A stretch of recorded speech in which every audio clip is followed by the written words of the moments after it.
Oi pra você que tá ligadinho no nosso canal, tá começando mais um episódio do nosso podcast Nota 1000, trazendo a preparação completa para o Enem 2024. Você sabe que aqui no nosso podcast é uma conversa mais descontraída, mas não deixando de agregar a sua preparação. E hoje eu tô recebendo aqui uma mentora. Pra você que acompanha o Nota 10, sabe, né, de todo esse processo de estudos e como eu tô fazendo essa mentoria com os alunos que acompanham o nosso canal. E nada mais justo do que trazer uma pessoa que também tem essa experiência aqui, Tereza Gurgel, ela que é mentora de Enem, faz essa preparação aí junto a tantos estudantes. Tereza, bem-vinda, obrigada por topar e participar do nosso podcast. Oi, gente, tudo bem? Tô muito feliz de estar aqui, eu adoro falar sobre Enem, gosto de ficar horas e horas falando sobre isso, já tô na faculdade, tô terminando a faculdade já e continuo falando sobre Enem desde 2014, que foi quando eu comecei a prestar a prova, né, como concorrente no caso, né, como participante, e desde então é sobre o que eu falo diariamente. É uma década de Enem, né, menina? Uma década de Enem. Aí eu fiz Enem em 2014 a 2019, que foi o ano que eu fui aprovada no curso que eu queria, né? Ensino médio, alguns anos de cursinho. E aí logo em seguida, eu criei um Instagram de estudos, né? Em que eu compartilhava alguns materiais, compartilhava as dicas do que eu vivia, né? Eu morava sozinha em outra cidade, eu me mudei aqui de Mossoró para estudar, então eu me sentia muito só. Então eu criei no Instagram uma página para poder dividir as coisas que eu vivia, compartilhar as angústias que são muito parecidas, né, dos alunos. E aí eu fui contatada por uma pessoa, né, pela empresa que eu trabalho hoje, para poder auxiliar os alunos nesse percurso. Então eu não dou aula, né? Eu faço o gerenciamento da rotina das pessoas, eu converso com elas sobre as angústias que elas trazem para mim, a gente faz os direcionamentos do que fazer, quando fazer, por quanto tempo fazer, né? Então, hoje em dia eu direciono os alunos para realizarem o sonho de serem aprovados no curso que eles querem, dependendo de qual seja, o que foi o que aconteceu comigo. Eu não tive mentoria, sofri um pouco. Hoje eu vejo que dá para facilitar um pouco a vida dos alunos com esse tipo de trabalho. Eu queria que você explicasse melhor o trabalho da mentoria, né? Como você falou, não é sobre dar aula.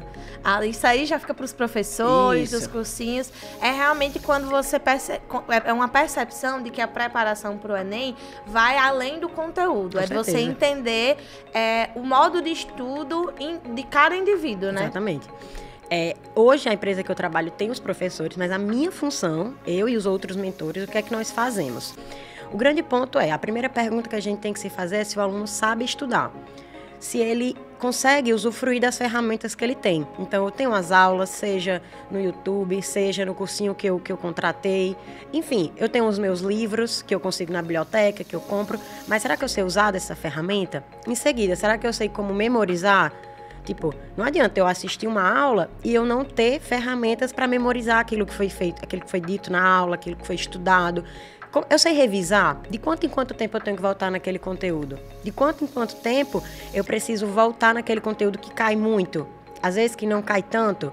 Então, o gerenciamento dessas revisões, uma coisa que a gente fala muito é sobre provas antigas do Enem, né? O Enem é uma prova, assim, que tem há muitos anos já vem sendo feita e ele tem um jeito de ser.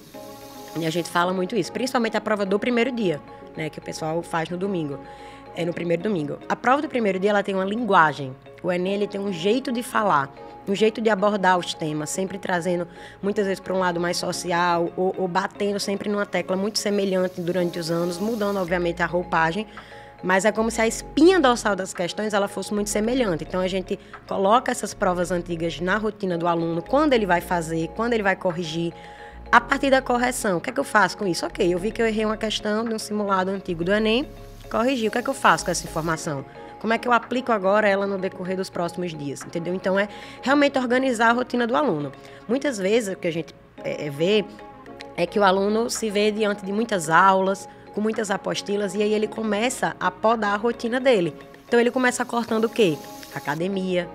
Ele começa cortando as coisas que ele gostava de fazer de lazer e começa-se a criar um ambiente muito tóxico para ele. Uhum. Então, a gente também tem essa função de fazer uma administração de tempo para que ele possa inserir a atividade física, o lazer no final de semana. Meus alunos, quando eu começo a mentoria, eu sempre faço a mesma coisa. Eu corto sexta, sábado e domingo de noite.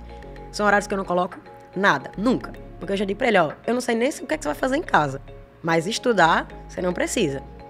Não precisa sair, não precisa ir para festa. Se você quiser ficar em casa sem fazer nada, escolha sua. Mas estudar não vai precisar. E a gente faz essa troca, o aluno chega com as queixas, eu tive mais dificuldade nesse aspecto, esse mês isso aqui não deu certo, as mentorias são mensais, né?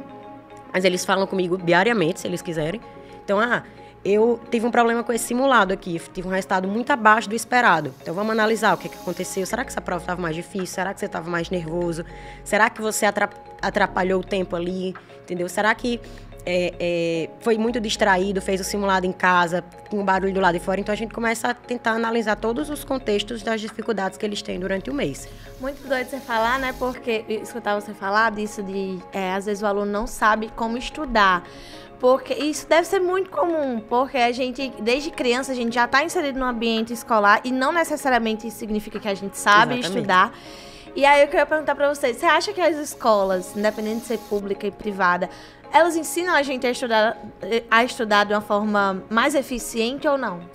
Olha, essa pergunta, ela é muito complexa, né? Porque, assim, apesar de eu não ser formada em pedagogia, eu não sou professora, mas eu fui aluna. Então, o que eu vejo é que, no geral, as escolas ainda têm um estilo de ensino que estuda para a prova daquela semana. Então, o aluno, ele sabe que ele vai ter uma avaliação bimestral, trimestral, e a maneira como as coisas são feitas é como se o aluno fosse direcionado a estudar só para aquela prova. E quando aquela prova passa, ele esquece. Inclusive, não só nas escolas, mas na faculdade também. Quantas vezes a gente não estuda para a prova da faculdade, faltando 2 dias para a prova, no outro dia a gente esqueceu tudo. Porque a gente volta o nosso olhar só para a prova. Eu acho que hoje, no geral, pelo que eu conheço, as escolas de Mossoró, pelo menos, e de Natal, assim, do que eu tenho mais contato, ela já vem colocando na rotina dos alunos outros elementos que facilitam um pouco essa mudança no estudo. É o caso dos colégios que já aplicam simulados, que já colocam aulas interdisciplinares no contraturno, para o aluno ter aula de química com biologia, de português com história. Então, isso facilita um pouco o processo. Mas eu acho que, no geral, a gente ainda tem muito isso no ensino médio e no ensino fundamental. O aluno estuda para a prova. E nesse esquema de estudar para a prova, passa a prova e ele esquece tudo. Inclusive, foi o que aconteceu comigo. Eu só comecei a estudar mesmo no 3º ano do ensino médio. Porque o 1º e o 2º eu fazia isso, eu estudava para a prova. Eu tinha uma prova lá no final da semana, era uma loucura na quinta-feira, porque a prova era na sexta, então eu ficava desesperada na quinta, estudava para a prova. Cheguei a ficar em recuperação várias vezes, e eu adoro falar isso, não que seja motivo de orgulho, mas eu falo porque, assim, eu fiz Enem, fui aprovada num curso, de certa forma, um dos cursos mais concorridos que a gente tem hoje no SISU, tendo ficado em recuperação várias vezes. Eu fui para a prova final de física mais de uma vez, de matemática. Então, isso mostra como eu realmente não sabia estudar antes. Tanto que isso me levou a ficar de recuperação, a não tirar notas boas, mas eu consegui me reorganizar, reestruturei meu estudo e consegui ter um bom desempenho na prova do Enem. Eu acho que isso me mostrou como realmente antes eu ficava triste pelas minhas notas, mas era porque eu realmente não estava sabendo como estudar para aquelas matérias. E hoje eu acredito que dá para contornar isso. Geralmente os alunos que você dá mentoria são alunos que estão só no cursinho, que estão se dedicando exclusivamente ao Enem, aí fica mais fácil você administrar a rotina deles ou não? Depende muito, assim. Eu, particularmente, meu estilo de aluno geralmente é o aluno que está há mais tempo no cursinho, que foi o que aconteceu comigo. Eu fiz 3 anos de cursinho. E aí aquela famosa pergunta, o que é que está faltando? Então, esse é o tipo de aluno que geralmente chega na minha turma. Mas eu tenho alunos do ensino médio que estão no 3º ano, vão prestar Enem pela primeira vez, que já é um outro perfil. Já são alunos que ainda têm um volume de aulas muito grande na escola, alunos que ainda fazem prova. Então, eu não posso simplesmente botar para ele fazer aula, estudar essas aulas e fazer simulado. Eu tenho que colocar no horário dele o horário de dar para as provas, porque ele tem prova na escola, ele faz avaliação. E, ao mesmo tempo, eu recebo alunos que fazem outras provas, né? No caso aqui do Rio Grande do Norte, muita gente está começando a prestar prova no Ceará, que é o estadual do Ceará. Muita gente faz a prova das faculdades particulares do Rio Grande do Norte, tem em Natal, tem aqui em Mossoró. Tem gente que faz prova particular em Fortaleza. E, recentemente, inclusive ontem, uma aluna minha, que é de Goiás, ela chegou para mim falando assim, meu problema é, eu tenho 3 provas para prestar esse ano, o Enem e outras 2. Como é que eu administro o meu tempo? Então, o horário dela foi para isso, administrar 3 estilos de prova completamente distintos um do outro. Saiu o resultado de um, deu tudo certo, ela passou na PUC, e aí a gente está manejando os outros 2. Então, depende muito do perfil do aluno, mas para cada uma dessas pessoas é uma coisa diferente. São cursinhos diferentes que eles fazem, são dificuldades diferentes. Você que é jornalista, com certeza gostava mais de humanas do que de exatas. Então, é um estilo diferente de horário. Tem gente que chega amando exatas, mas indo muito mal em redação. sou muito ruim em redação, sou muito ruim em humanas. Então, o outro horário que muda. Então, depende muito do perfil do aluno. E o trabalho da mentoria é nesse foco mesmo, de administrar o estudo. Isso, exatamente. E administrar o tempo também da prova, Com certeza. Né? Como é que é esse trabalho para... Porque, assim, são muitas camadas, né? Primeiro é essa questão de aprender, né? Que não adianta, também pro Enem não adianta só o fato de você decorar uma coisa, você tem que realmente aprender e fixar aquele conteúdo. É você administrar o seu tempo de estudos e fazer, como você falou, simulados para você também ter esse sentimento, um sentimento já de como vai ser o dia da prova, né? Exatamente. E aí, como é que você faz esse trabalho para preparar o aluno para ele já ir para a prova com esse sentimento? Então, eu pelo menos tenho uma política de aplicar simulados desde o início do ano, né? Isso não é uma coisa muito, como é que eu digo? Não é que todo mundo faz a mesma coisa, né? Essa questão de aplicar simulado depende muito de mentor para mentor, de professor para professor. Mas eu como aluna, eu vejo que quando a gente aplica o simulado desde o início do ano, ainda que o aluno tenha muita dificuldade, né, ele consegue ir construindo conhecimento. E às vezes ele aprende um tipo de questão, e eu como aluna, assim, eu sei que como professor, às vezes os professores escutam isso e acham meio esquisito. Mas às vezes os alunos acertam a questão não porque eles aprenderam o conteúdo, e sim porque eles aprenderam a fazer aquele estilo de questão. Pensando educacionalmente, não sei se essa palavra existe, mas é ruim. A gente vê, poxa, o aluno acertou porque... É o decorar e não aprender, né? Poxa, ele não aprendeu. Mas assim, pensando no quão difícil é o Enem, quantas camadas ele tem, poxa, se eu ganhei uma questão ali porque eu aprendi aquele estilo de questão, é válido também. Mérito seu. Seu. Mérito do aluno. Então, ele arranjou meios de acertar aquela questão que não seja necessariamente assistindo uma aula. Então, o simulado, ele é uma ferramenta também para isso, pelo menos quando ele é aplicado da melhor maneira possível. E aí, a questão do tempo de prova, eu escutei essa frase uma vez de um professor meu em Fortaleza, e eu acho essa frase sensacional. O Enem, ele é feito para você ler todo, mas você não precisa fazer ele todo.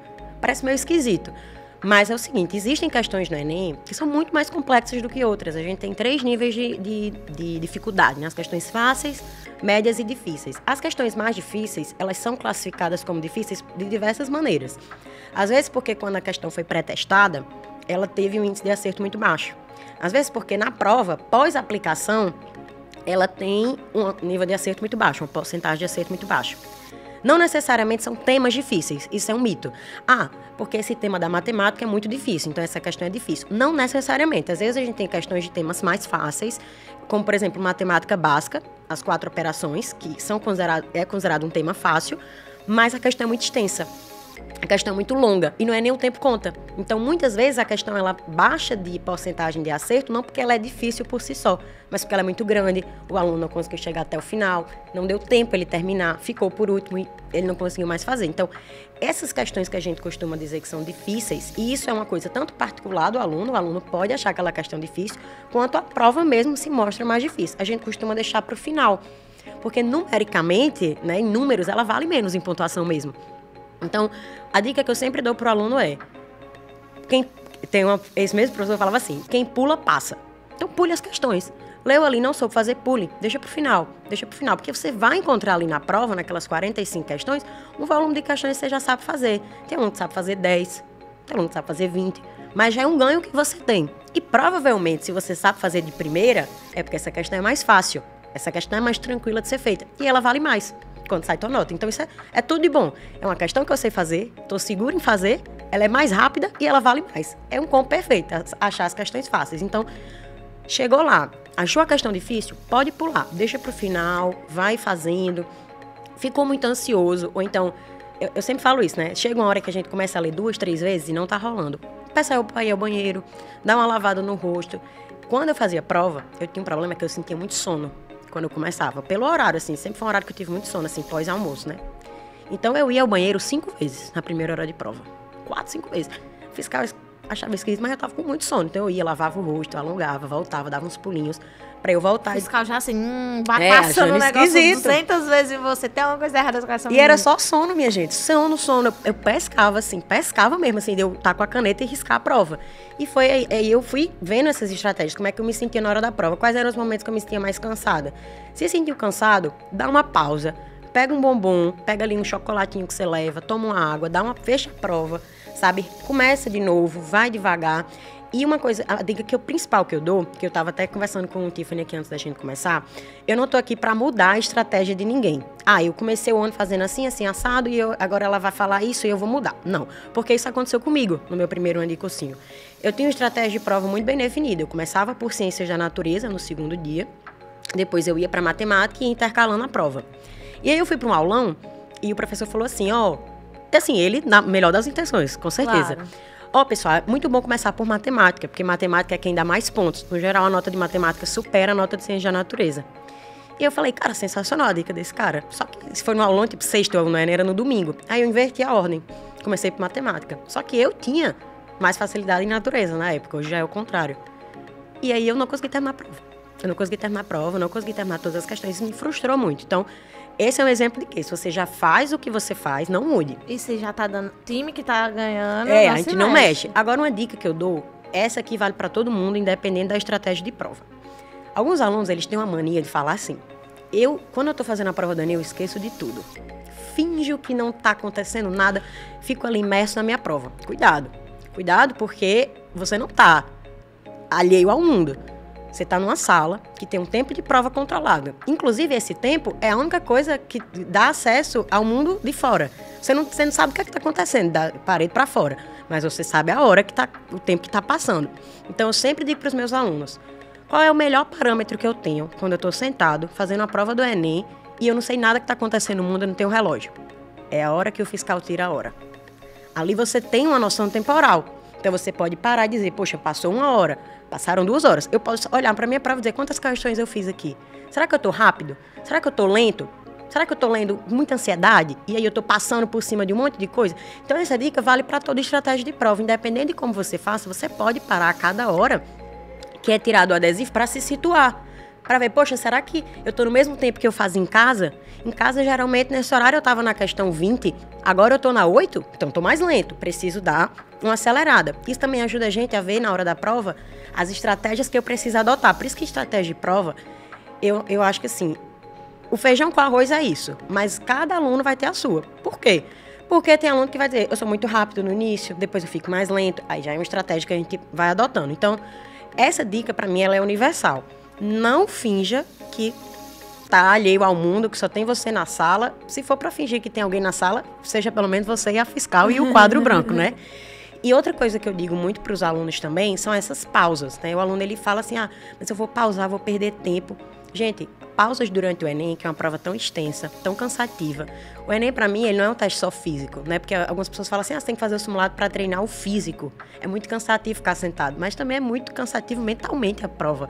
Né? Imagina se você começa a fazer a prova, errou as 10 primeiras já não sabe fazer as 10 primeiras, a vontade que você tem é se levantar e ir embora. Na minha prova de Ciência da Natureza, eu pulei 13 questões. 13. De 45, eu não fazia a menor ideia de 13. As outras, eu não tinha certeza. Ainda tem esse problema. Agora, 13, eu digo, mas não nem o que é que eu tô fazendo aqui. Então, dá vontade de se levantar e ir embora, pô. Terceiro ano de cursinho, sem saber esse monte. Então, assim, é frustrante. E se preparar para esse tipo de situação é também estratégico. Dizer, se eu tô frustrada aqui na prova, já pulei 20 questões, o que é que eu faço agora? Eu me levanto e vou embora? Não, vamos dar uma pausa.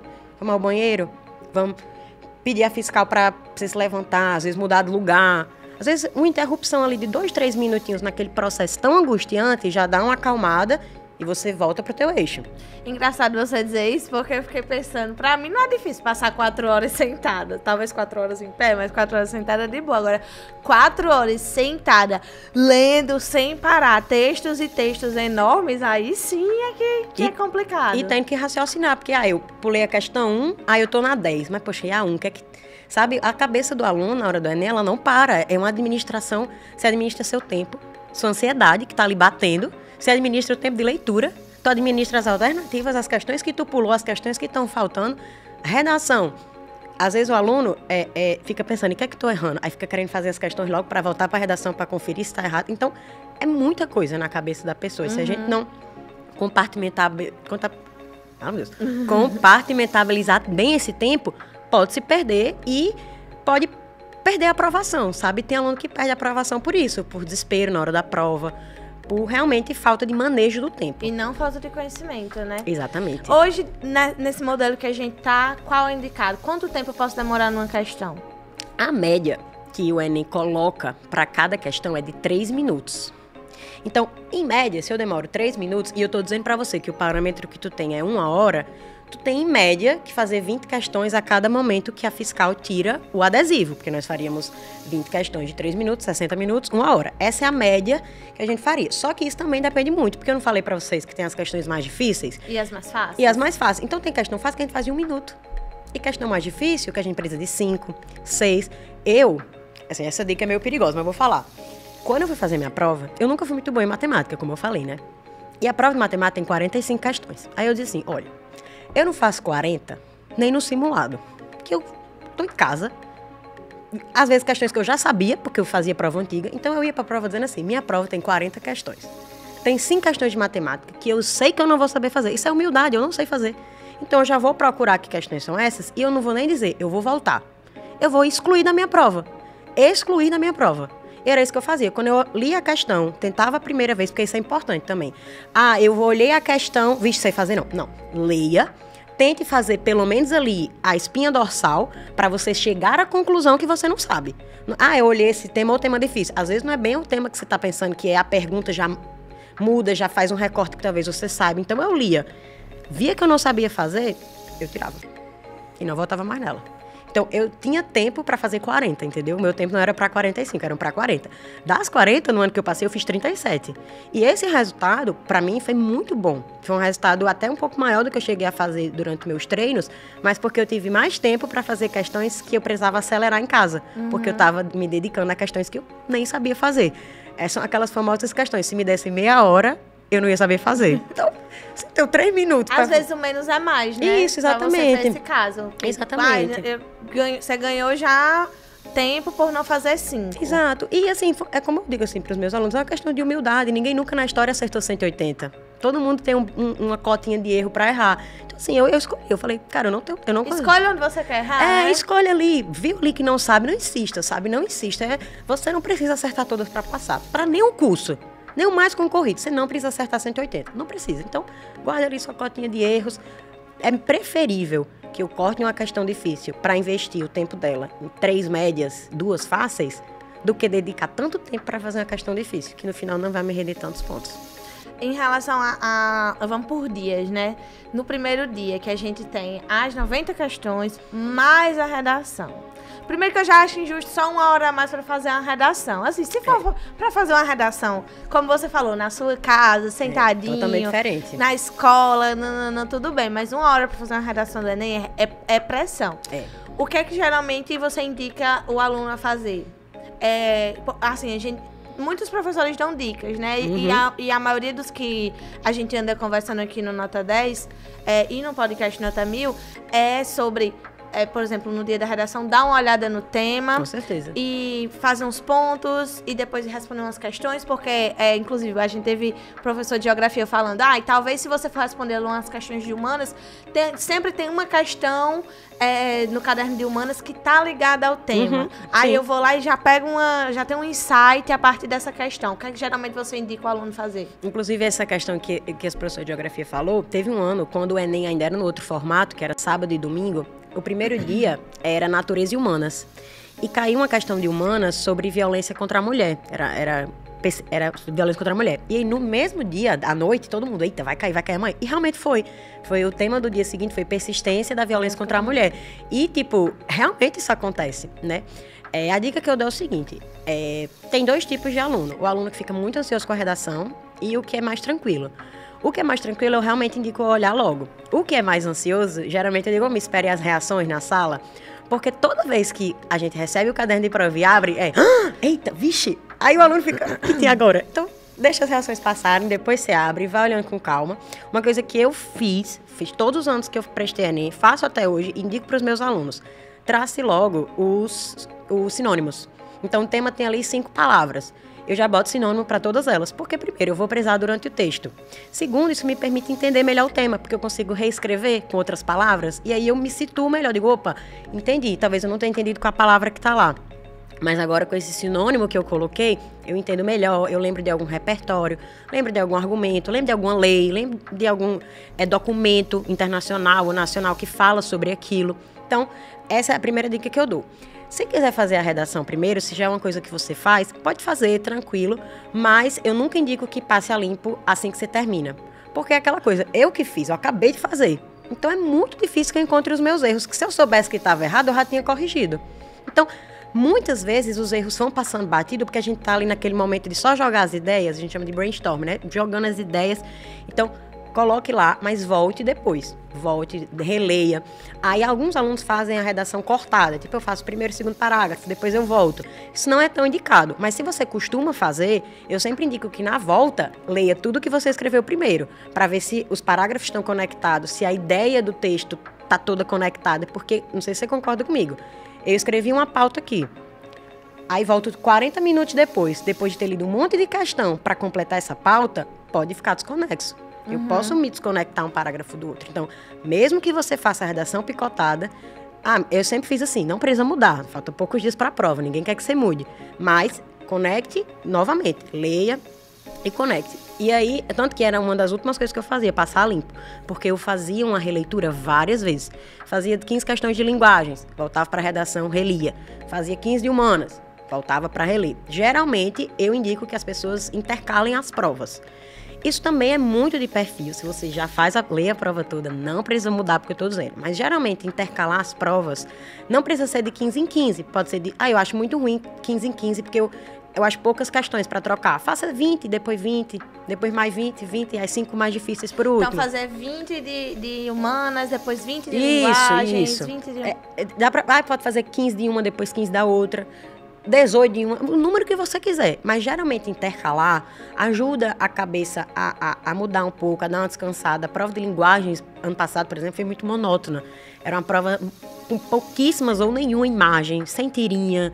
Então, era uma prova cansativa. A prova de humanas, por sua vez, ela já é um pouco mais interativa, já traz mais conteúdos. Você lembra... vem uma questão de geografia física, que é outro recorte completamente distinto de história do Brasil, por exemplo.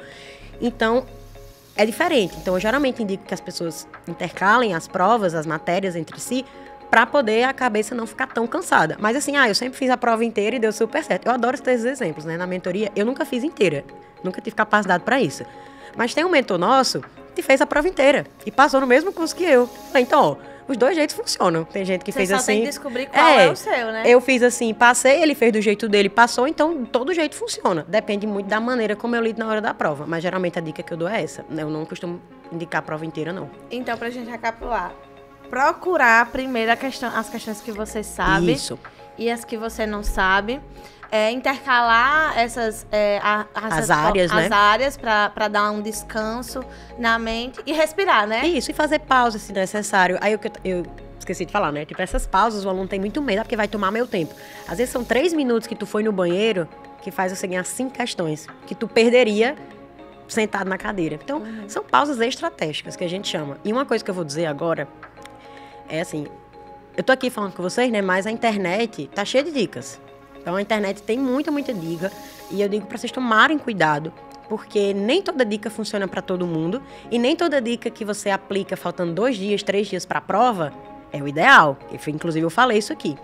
Mas uma coisa que as pessoas falam muito, essa questão de fazer logo as fáceis, né? Algumas pessoas dizem assim, leia a prova e vá classificando. Tipo, essa aqui fácil, e depois você começa a fazer.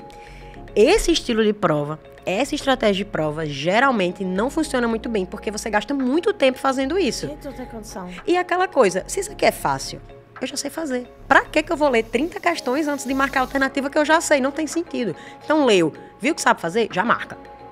Percebeu que vai demorar? Dá um risquinho ali e volta depois. E geralmente a questão do... Isso é uma coisa que eu penso muito enquanto aluna, né? Tipo, geralmente quando a questão é fácil, ela é fácil mesmo. E a gente não ficar com essa noia na cabeça. Exatamente. Não, isso aqui... Porque quando você tá nesse processo de preparação, você já sabe o assunto e você já conhece porque é uma questão fácil. Então, não, essa daqui é muito óbvia, eu vou problematizar. Não, e outra coisa que eu digo muito, assim, principalmente para a prova do primeiro dia, né? Inclusive, eu, nas mentorias, apresento as questões e vou respondendo com eles, né? E aí, ano passado, por exemplo, caiu uma questão, eu gosto muito de citar exemplos, caiu uma questão na prova de linguagens que era sobre o preconceito que os poetas brasileiros sofrem em Portugal. Porque os lusitanos falam que o português deles é o mais certo, né? E aí a pergunta era assim, o preconceito, né, que os poetas sofrem se deve a... Outra coisa que eu dou de dica, coloque sinônimos, reescreva o comando. Então, com os meus alunos eu reescrevi. Então, ó, existe o preconceito contra os brasileiros e tem uma causa. Vamos procurar a causa no texto. Então, eu reestruturo o comando para ficar mais fácil. Às vezes, quando eu boto um sinônimo, é justamente o sinônimo que está lá no texto. Eu já consigo catar a frase que eu preciso. E uma das alternativas falava assim, é que esse preconceito tinha como causa a diferença de instrução formal entre os diferentes falantes da língua portuguesa. Aí a aluna falou assim, mas é porque eu tinha entendido que a questão estava falando que era como os portugueses pensavam. Você não tem que entender nada, você tem que ler e tá lá o que está escrito. Eu não posso colocar palavras na questão. Ah, não, é porque ele quis dizer. Ele não quis dizer nada, ele quis dizer o que está escrito.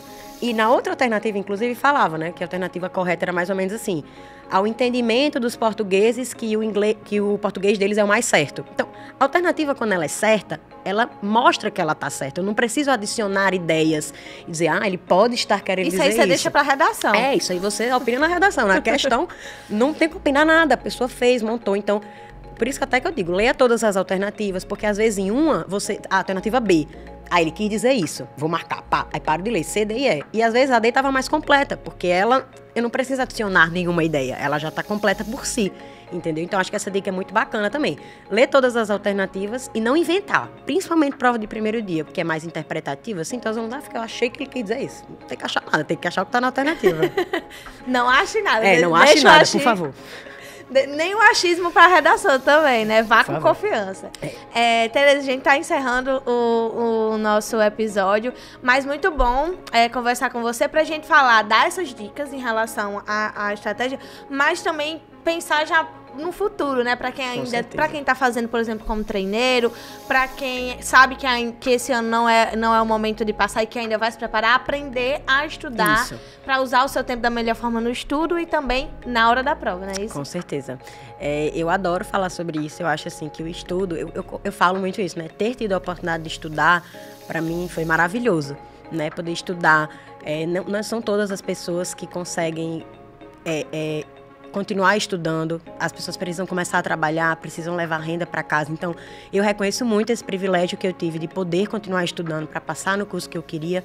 E hoje o que eu trago para os meus alunos e que eu falo nas escolas e que eu estou trazendo aqui para vocês é que eu acho que o estudo, ele é a grande mudança na vida das pessoas, sabe? E acho que o Enem traz muito disso.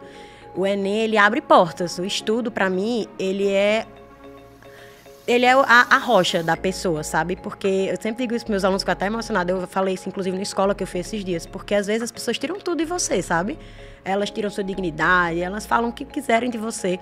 Mas o estudo, aquilo que você construiu com o seu estudo, sabe? Indo atrás daquilo. Às vezes não é estudo nem na faculdade, mas uma biblioteca que você tem acesso, um livro que você lê de literatura nacional. Aquilo ninguém vai tirar, porque tá com você, tá na sua mente, tá no seu coração. Então, eu acho, assim, que poder falar sobre Enem, disseminar para as pessoas que muitas vezes não têm condições de pagar cursinhos caros, que estudam pelo YouTube, estudam pelos materiais gratuitos, para mim é uma grande honra, porque eu sei que as pessoas, muitas delas não tiveram o mesmo privilégio que eu tive, mas eu sei que a partir do estudo elas podem construir com certeza grandes coisas para o futuro.